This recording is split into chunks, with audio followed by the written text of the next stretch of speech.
Hello, all my Facebook friends and acquaintances.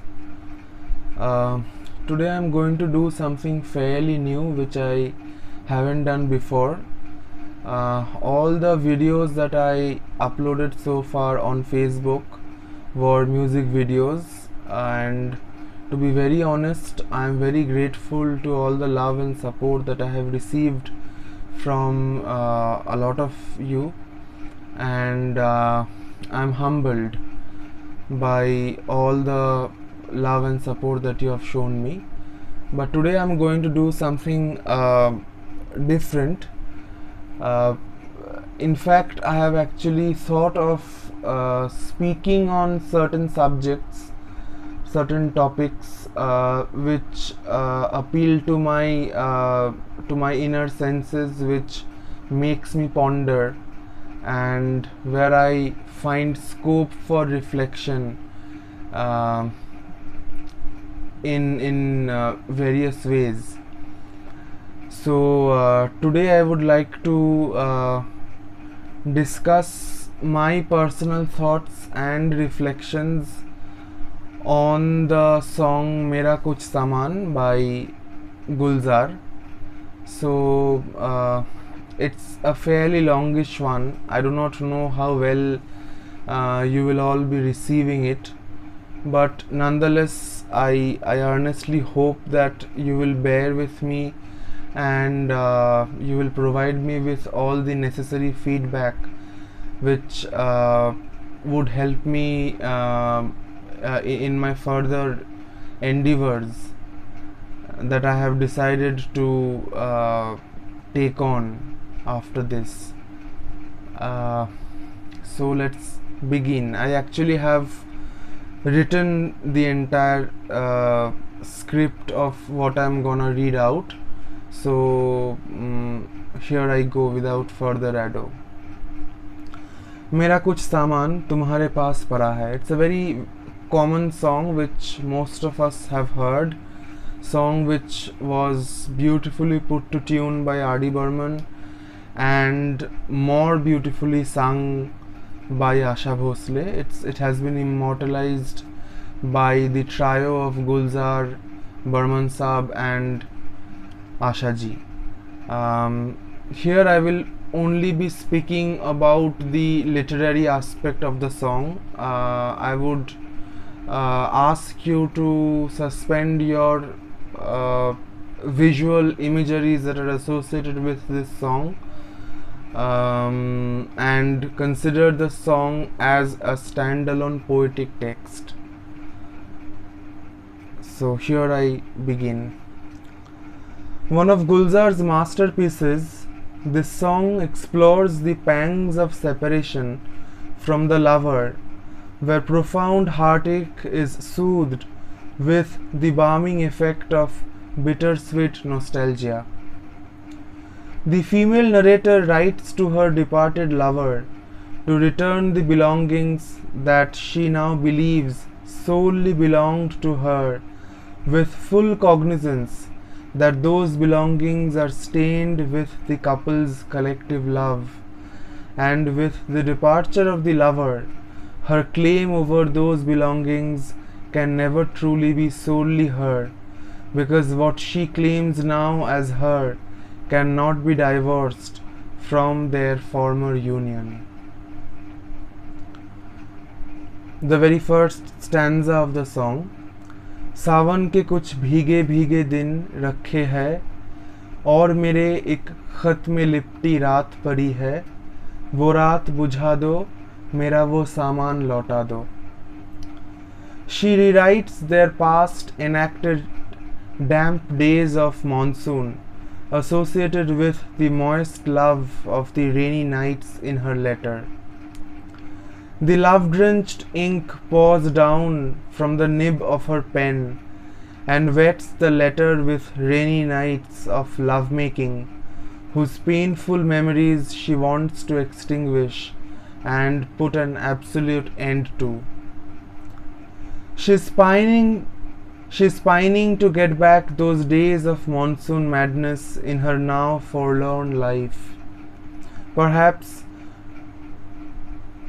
not a desire of reunion, but to keep sealed the magic of nature that drenched her heart and soul then. Gulzar here leaves us in a deep reflection of the highly conflicted desire of a broken heart. Is it really a longing for reunion or a search for closure? The labyrinthine bylanes of human heart is a matter of unending questions, with apparent solutions in the now, that in the very next moment is overlapped with further complications, where we try to reach and find an answer only to be confused yet more.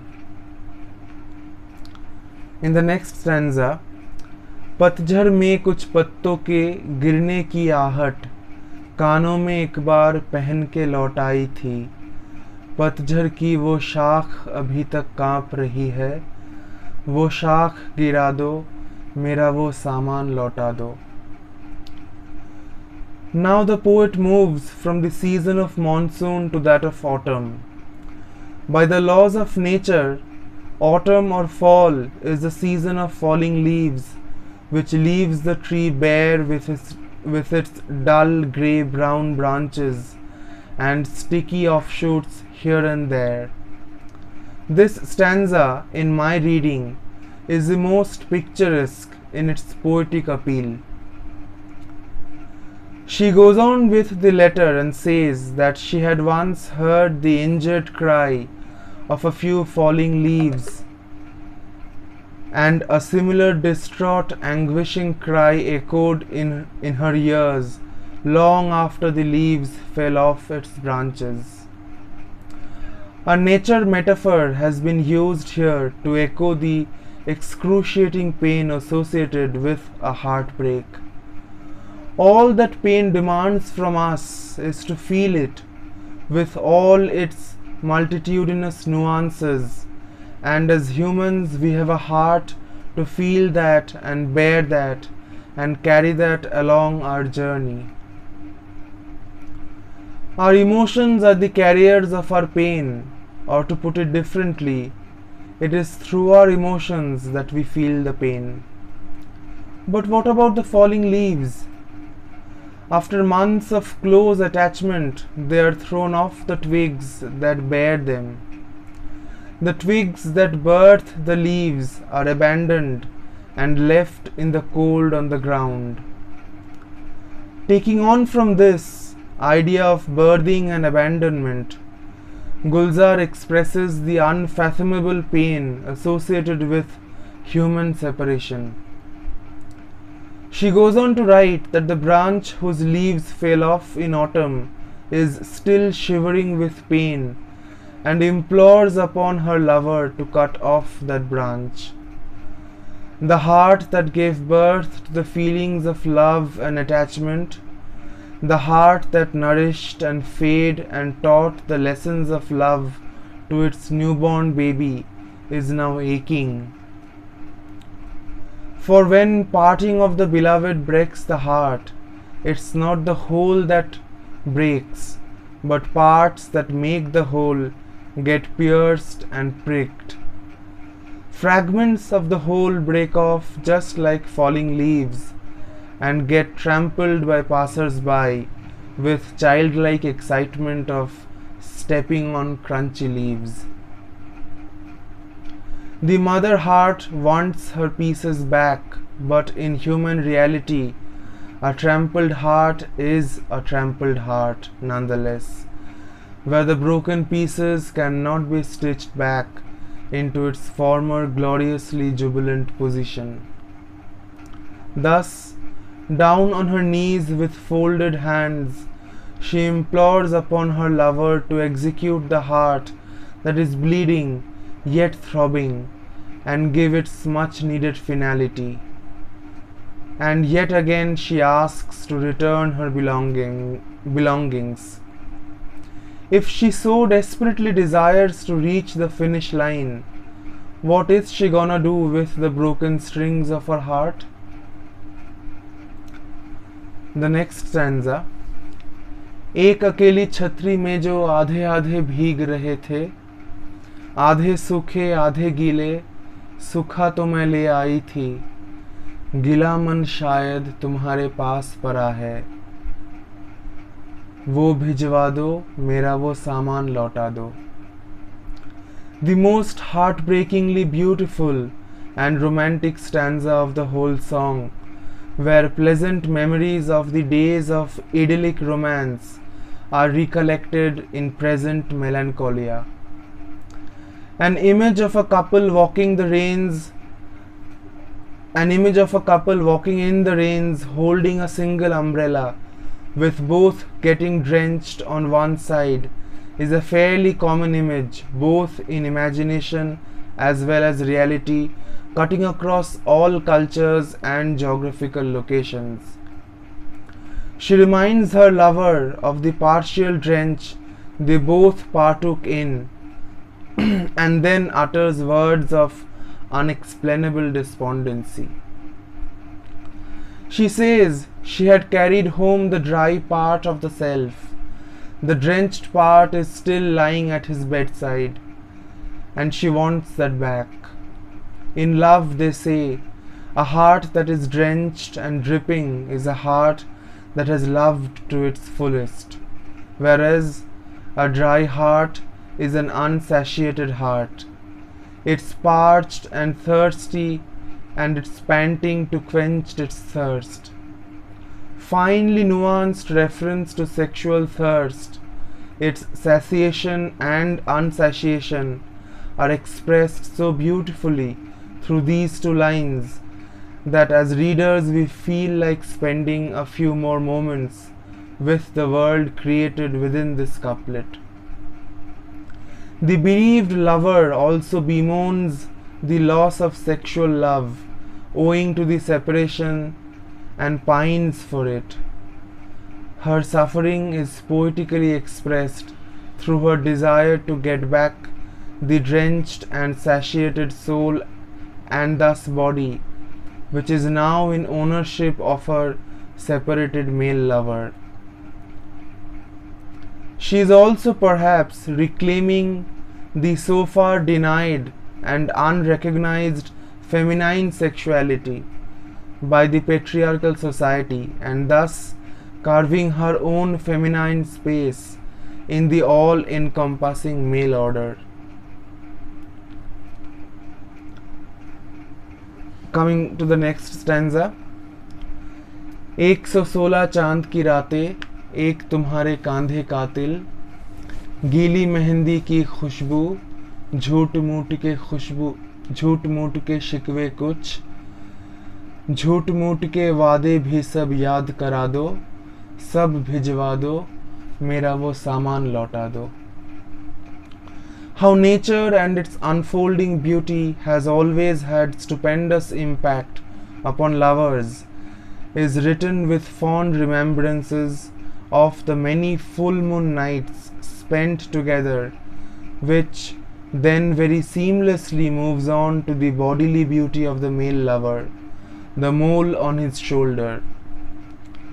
The moon and the mole melt into a unifying whole. Nature and human physicality become one when pining remembrances of the heart start its own journey backwards. She also remembers the smell of wet mehendi on her palms. The sense of smell, just like the sense of touch, has profound impact upon the memory of lovers. It reminds me of the opening line of Love in the Time of Cholera, where the smell of bitter almond always reminded Florentino of the smell of unrequited love. Though not an unrequited love, but a love that did not last after all in this song. She goes on to remind him of all the false promises made and wants a rerun of those false promises. It's almost as if she wants to relive her days of togetherness, not through the pleasant memories, but through all the suffering and pain that she bore. and yet again she wants all the above stated things to be returned to her. Gulzar once again, like a philosopher, reminds us of the inevitability of pain in love, how pain and love are like an inseparable couple, or perhaps pain is another term for love. The very last stanza, एक इजाज़त दे दो बस जब इसको दफनाऊंगी, मैं भी वही सो जाऊंगी, मैं भी वही सो जाऊंगी. In the very last stanza of the song, or in the last line of her letter, we notice a stern departure from the tone of the rest of the letter. So long she was in a sense ordering for her belongings to be returned to her. Now she is begging for one last permission to bury all the memories that she has been seeking from him, and expresses her final desire for an interment along with the plethora of memories that plagued her for so long. A desire for a finality, a desire for death. I am not too sure if such a desire could be called death drive in psychoanalytic terms. But from how we understand love and life, such a desire to put an end to the sufferings is a very common desire of the heart. What most sadly strikes through this whole song is that the female narrator knows too well that the things she is the things she has been asking for are totally unattainable. They are non-material, non-corporeal feelings, memories of smell, touch, sight, sex, sound, and every other associated things which can never ever be returned. In fact, although the male lover is absent in the narrative, he is very strongly present both bodily and emotionally through the woman's reminiscence, and we as readers and listeners of this song also empathize with his sheer inability and helplessness to respond to her pleas of pain and angst. The song ends here. I have always found striking similarities between this song and the Bengali poet Shakti Chattopadhyay's poem Chabi. If I am not very wrong, Gulzar too had once acknowledged that Chabi had been one of his inspirations behind the creation of Mera Kuch Saman. In Chabi, Shakti Chattopadhyay writes, আমার কাছে এখনো পড়ে আছে তোমার প্রিয় হারিয়ে যাওয়া চাবি, কেমন করে তরঙ্গ আজ খোলো, থুতনি পরে তিল তো তোমার আছে এখন, ওমন নতুন দেশে যাবি, চিঠি তোমায় হঠাৎ লিখতে হলো, চাবি তোমার পরম যত্নে কাছে রেখেছিলাম, আজই সময় হলো, লিখিও উহা ফিরত চাহো কিনা, অবান্তর স্মৃতির ভিতর আছে তোমার মুখ অশ্রু ঝলমল, লিখিও উহা ফিরত চাহো কিনা. Thematically similar, it's a poem written earlier. I would just like to add one more statement. In Chabi, whereas the narrator asks if the other would want to dive into the shared memories, here in this song the narrator demands that the sea of memories be returned to her which are no longer in her belonging. Thank you. I earnestly hope that I have been able to do some justice to my personal understanding of this song and whatever personal reflections I had on this song, which I took the pleasure of sharing with you all.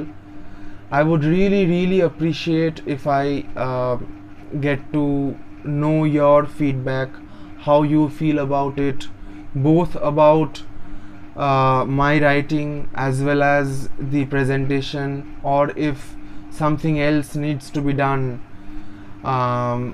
or maybe suggestions for further topics of discussion. These are all welcome from all my listeners, all my friends and acquaintances. Again thanking you. Thank you. That's all.